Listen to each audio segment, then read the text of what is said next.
In this week's drive, we take a big hit and half the field. See what Toyota are doing for people with disabilities. Follow the march of Adam the Invincible. And see a revised version of the world's weirdest vehicle.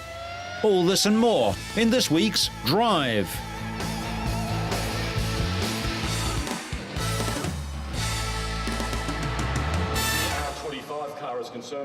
We start in Melbourne this week, where new models are revealed and famous drivers are on show.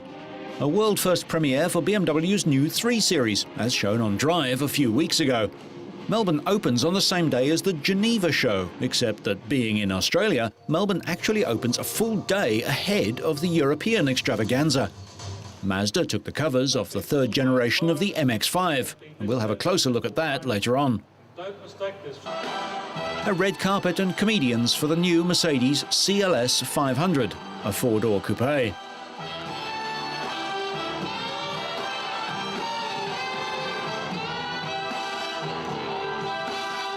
Local General Motors subsidiary Wheldon concentrated on small cars this year, including the Tigra convertible, now with a folding hard top.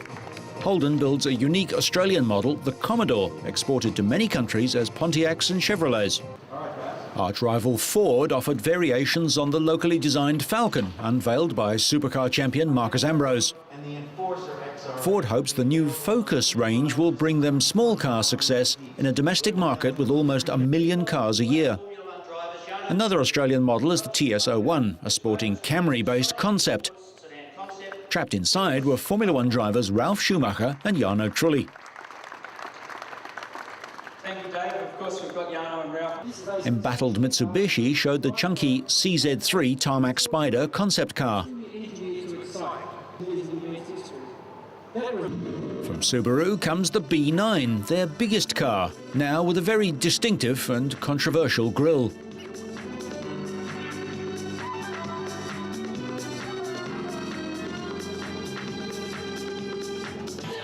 New Range Rovers, one a V8, the other supercharged.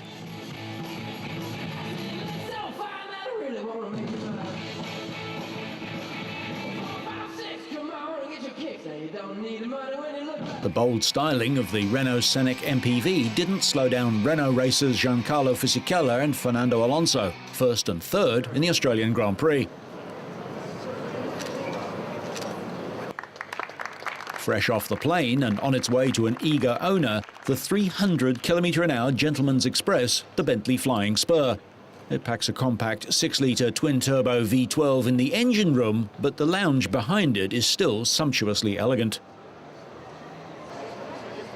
Probably not to be made available in Australia, but the centre of attention anyway, back at Ford, the GT is a road-going descendant of the legendary Le Mans winning GT40. V8 supercar racing is the premier class in Australia, contested only by Wheldon and Ford.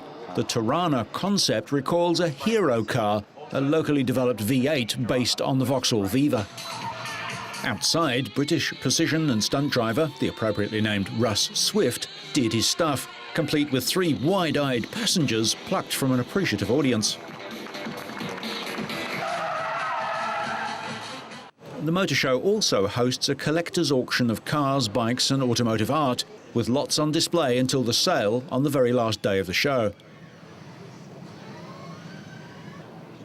Back inside, there were 2 extremes from Daimler Chrysler, the megalith Maybach limousine and, by comparison, the almost comically small Smart city car. Side by side, you'd get 4 Smarts in the length of a Maybach, with space to spare. For supercar fans, there was the new 195-mile-an-hour Aston Martin DB9, the Ferrari F430 and Maserati's 90th anniversary Spider. A specially built 4-wheel drive test circuit gives potential owners the chance to try before they buy, with several manufacturers keen to let showgoers try out their wares. Visitors were given the chance to get behind the wheel with Renault and also on the Evo simulators, test driving the soon-to-be-released Gran Turismo 4 video game from within Lancer rally cars, beside the just-released Evo 8 from Mitsubishi. Subaru showed us how it all works, while Hyundai brought along their HCD8, first seen a year ago at Detroit. The concept car has a 2.7-litre supercharged V6 engine, but has high-tech lighting and paintwork. Melbourne's show is timed to coincide with the opening Grand Prix of the year and attracts visitors from all over Australia and the world. From Lamborghini to Land Rover and everything in between, something for everyone. Not quite the size of Geneva, perhaps, but certainly warmer.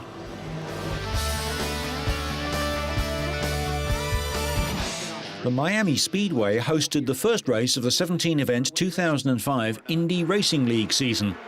And after the green flag was waved, the race got off to a clean start for the first of 200 laps and 300 miles on the banked oval track. You want March Madness? I got your March one yellow. Just 13 laps into the race, Dario Franchitti's Honda engine blew up in spectacular style, and his race was over. On lap 63, rookie driver Ryan Briscoe of Australia got into dirty air behind another car, lost downforce, and spun into the outside wall. Briscoe was Toyota's Formula One test driver last year.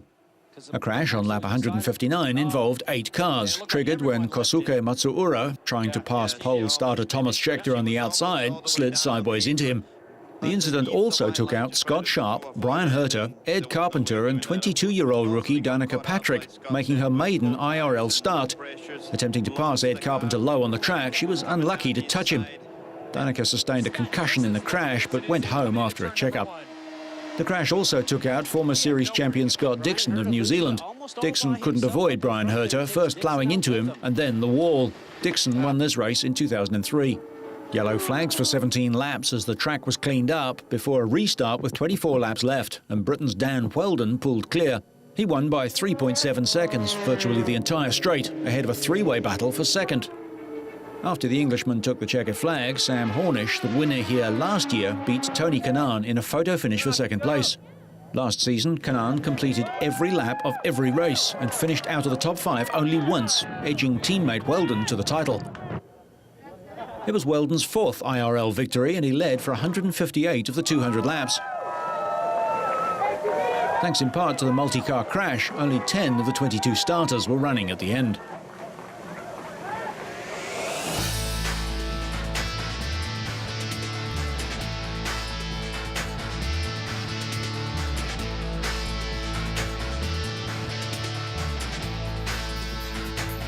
In the early 1980s, Mazda was looking to the future. A competition was held between Mazda North America and Mazda Tokyo to come up with the best design for a sports car. The Japanese worked on a front-engined front-wheel driver with a mid-engined rear-drive alternative, while the Americans chose a front-engined rear-drive concept. The first comparisons took place in April 1984, and the mid-engined idea was scrapped. The Japanese proposed a coupe, while the American car was a roadster with detachable hardtop. To most Americans, a sports car was an open convertible. The coupe would be seen as merely sporty. In late 1984, Mazda America won the competition, and by September 1985, a prototype had been built in England. It was shipped to California and driven through the streets, and the response was enormous. The first car was built in 1989, and since then, over 700,000 have followed. The MX-5, called Miata in some markets, echoes the sports cars of the 1950s and 60s, with a tight, low-to-the-ground body, two-seater cockpit, and that classic ragtop. For 15 years, the MX-5 has kept true to a concept of a pure, lightweight sports car. So, when Mazda engineers set out to develop a high-performance version, they didn't merely make a faster MX-5. Instead, they looked at 5 areas: engine response, handling, driver-vehicle connectivity, appearance, and value. Their changes included a turbocharger with air-to-air intercooler, 6-speed manual gearbox, 17-inch alloy wheels, and many modifications to integrate them all.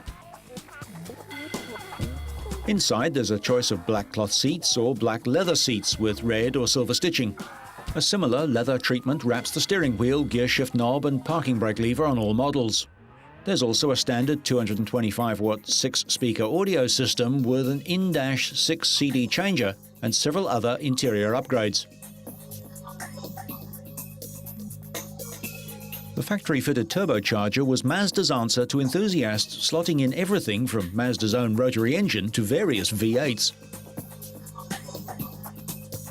Adding further distinction to the turbo-enhanced MX-5 exterior, are smoke-tinted headlights and a unique rear spoiler. 17-inch Hart wheels mount 205/40W rated tyres.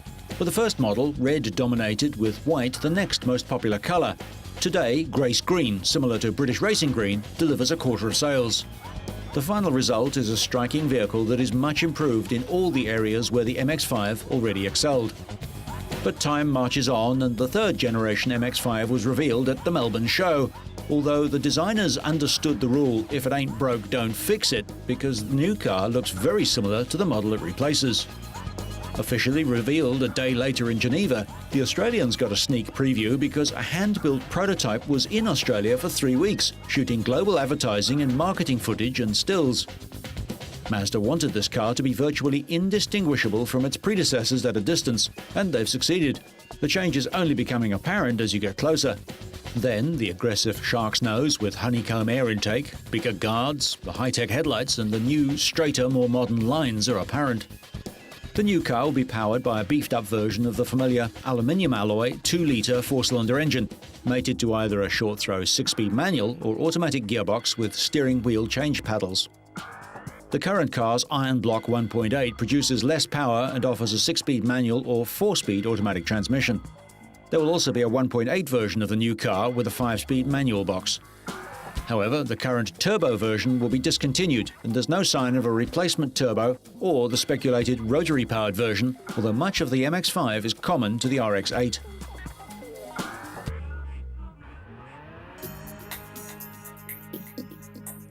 Inside, there's a tangible rise in quality and style, and more imaginative trim designs. There's more hip, shoulder and elbow room, with adjustable steering wheel, 2 side airbags, extra ventilation and more storage space. The roof is still only a manual Z-folding soft top with a glass rear window, although there will continue to be an optional hard top as well. The car has been put on a diet so that the new car is within 10 kilograms of its predecessor, weighing in at 1,123 kilos. Key to this has been the use of aluminium to reduce unsprung weight, and the car also uses ultra-high tension steel. The engine is set back 135mm, sitting behind the front axle to ensure a perfect 50-50 weight distribution.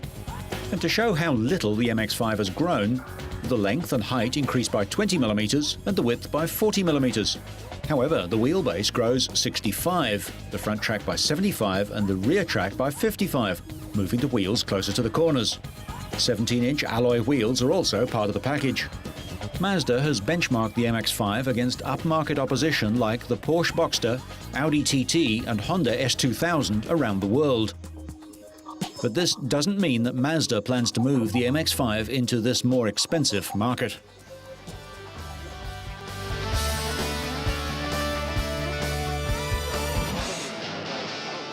The Wheldcab is Toyota's innovative take on motoring for people with limited mobility, including the elderly and disabled. The vehicle gives assistance-free access to a mobility-impaired driver and one passenger via remote-controlled, electric-powered sliding doors and an onboard electric lift. Everything in the Wheldcab design exercise can be handled with a remote, including the 2 matching, custom-built yellow and grey leather wheelchairs built specifically for the car. With more attention paid to practicality and individual wheelchair design, this could one day be the perfect car for a disabled couple. It has compact twin lifts, thus allowing driver and passenger to independently board in their matching motorised custom wheelchairs. Dual sliding front doors allow the driver and passenger chairs to face forward or swivel outward when entering without being hampered by a traditional car door. Inside the slick yellow Wheldcab, the integrated hand controls are not merely bolt-on afterthoughts. The normal steering wheel with suicide knob found in many hand control systems is replaced by a low-effort steering lever. On the centre console is a joystick that handles all the vehicle's driving functions, including throttle and brakes. The system is virtually effortless, requiring only a flick of a wrist or a turn of your thumb to control everything. Although this is only a concept, Toyota builds a whole Wheldcab series of vehicles that are for sale right now, if you live in Japan. The vehicles are marketed in Japan through a network of dealers and are specifically designed for elderly and disabled drivers.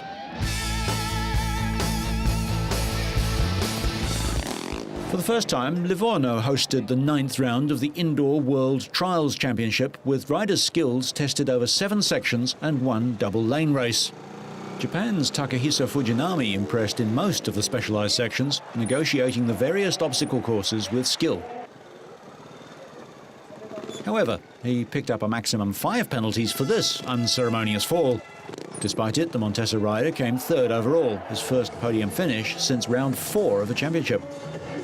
Sherco's Albert Kabastani was looking to narrow the championship lead enjoyed by fellow Spaniard Adam Raga. Raga has been victorious in the first 7 rounds of the season, but Kabastani narrowed his overall advantage to 17 points with a win in round 8 in Lisbon. The pair looked evenly matched for much of the event, and Kabastani's win in the double lane race pushed his rival to the limit.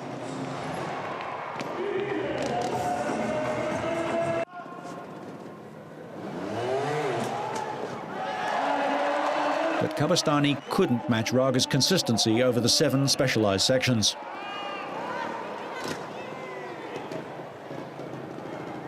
Invincible Adam was again sublime from the word go.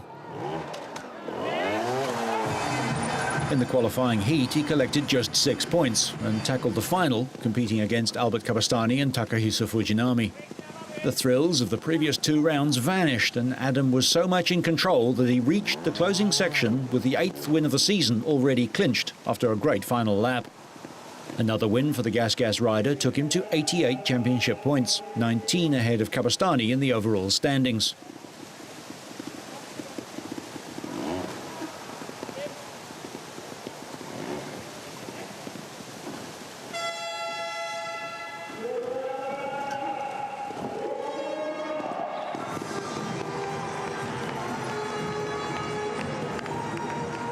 The last round of the 2005 Indoor Trials World Championship will take place in Ibiza in Spain instead of Gelsenkirchen in Germany, which has been cancelled. Kabastani was second, while Japanese rider Fujinami came in third. With 3 rounds remaining this season, the 22-year-old Raga can secure the world title for the 2nd consecutive time by winning the 10th round in Buenos Aires in Argentina.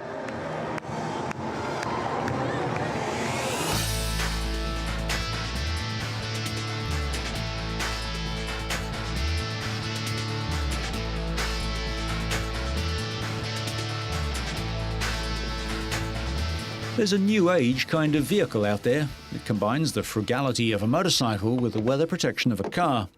Ecomobile owner Dan Whitfield steps into the cockpit, switches on the ignition and fires up the lusty 1200cc engine. A motorcycle with a fully enclosing body, it needs stabilizers when stopped, but it's not a new idea. A similar vehicle was on sale in France in 1925, 80 years ago. Then in 1942, Jan Delnick built a cigar-body 2-wheeler and rode in an Ecomobile a month before he died. According to Dan Whitfield, the sole sales representative for the United States, it's the future of personal transport. Everybody looks at this and says, wow, what a futuristic experiment. It's not an experiment anymore.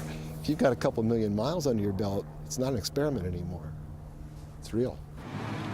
The Ecomobile, designed by former Swiss airline pilot Arnold Wagner, is driven by a 1200cc BMW motorcycle engine and has a top speed of 265 kilometers an hour. It's very quiet. It's a very smooth ride. You're not exposed to any of the elements that on an open motorcycle you are, but you have the banking through curves, no lateral G-forces, and that's sort of a nice sensation. Again, it's somewhat similar to flying in an aircraft. Only about 100 Ecos have been sold worldwide at a staggering $80,000 each. I use it for transportation to different activities and things that I do. And anytime, I'm going more than 10 miles, I think it's a good reason to use it over my Toyota, which gets 25 miles per gallon, because this gets about 50.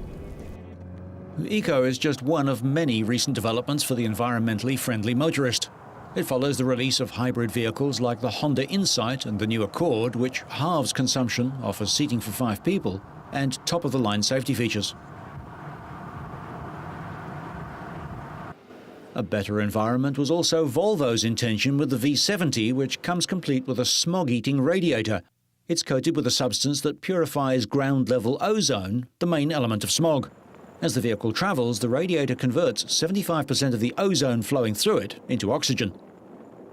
Based on the Dodge Durango SUV, the Durango Hybrid has also proved that environmentally friendly vehicles can still have appeal. The electric motor results in a full-size SUV with engine performance better than a V8, emissions less than a V6, and a 20% improvement in consumption. Though designed for a different purpose, these vehicles have had more success than the two-wheeled kind, like the Segway, launched with great fanfare in New York in 2001. We'll have more on the Segway in a moment.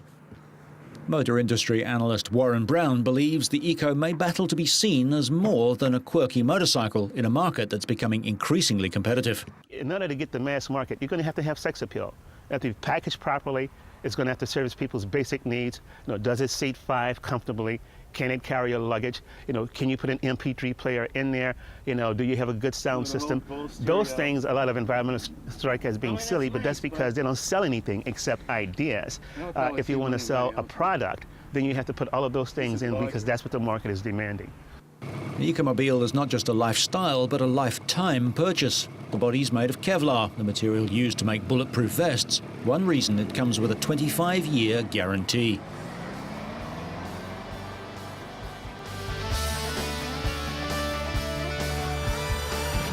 And finally, after making a splash nearly 4 years ago when they unveiled their much-anticipated two-wheeled human transporter, Segway has launched new models of its curious scooter-like machine. One is called the Segway Cross Transporter, or XT for short. It's designed to go off the beaten track and into the woods. It features large, soft tyres for greater ground clearance and traction, and newly designed software. I've taken it on some pretty extreme trails. I'd say just about anywhere an average mountain biker can go, it would go. Certainly if you're an extreme mountain biker, you can probably find some places you wouldn't want to take that product. Fire roads are great, trails. National Park uses the product today, the normal HT product line. We think there's an expansion opportunity there. I can see uses in things like agriculture, ecotourism, you name it on down the line. It's a very eco-friendly product. No emissions, no two-stroke kind of noise and pollution that comes from that. We think it'll be good in those types of environments. It'll let you leave work early, get around to golf in before it gets dark. For the hardcore golfers that come out first off the tee in the morning, then get the round in, get back home on a Saturday. So really speeding up play is one. The other is, frankly, it's just a lot of fun to ride. I mean, the Segway HT is fun to ride anyway. Imagine combining that with golf. You're kind of doing two leisure things all at one time. It's a blast. As to whether the hype of changing cities in 5 to 10 years, it's very difficult to do. You can't change a city over a decade typically. It takes many decades. And so we don't think we're off our long-term plans, and we have a good short-term business right now. We're kind of happy with the trajectory we're on. Segway uses gyroscopes and computers to mimic human balance. Users lean forward to move forward, lean back to reverse. In New York's Times Square, it got mixed reviews. I would try one of those on a golf course, definitely, especially if everybody else on the golf course had one. That would be nice. I feel that we need to get our exercise, and we need to do as much on our own as possible instead of getting mechanized. Right now it's a novelty, but I think that this is something that could be very beneficial for a variety of areas of businesses or activities, and I think it would catch on. 1 year it's trendy, and then it's out again. And I think would be the same with that. Trendy or not, the Segway comes with a hefty price tag. The XT is $5,000 US and the GT $500 more. But at least you won't get your feet wet.